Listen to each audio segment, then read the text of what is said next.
Lowe. I'm the Executive Director of Move San Diego, the Vice Chair of Sustainable San Diego, and I've spent the last 2 years working as a stakeholder on this regional transportation plan update and California's first ever sustainable community strategy.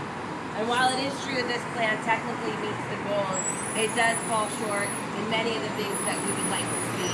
Co-benefits such as improved air quality and rich communities filled with opportunity that connect people to their jobs, to their lives, and where they live, work, and play. This really is the new economy, and in order to attract quality workforce, as we desire in San Diego, young, qualified professionals want thriving cities with transportation options that serve them 24/7.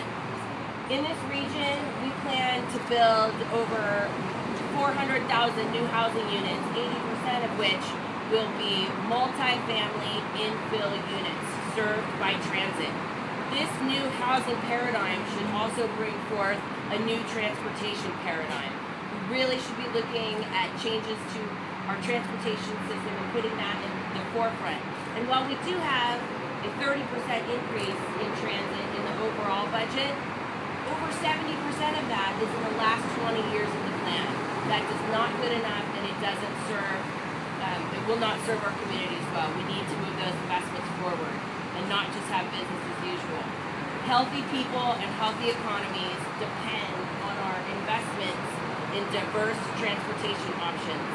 We need an early action plan, 10 years of investments in our bike and pedestrian connections to transit, and we need better policy incentives for transit-oriented development.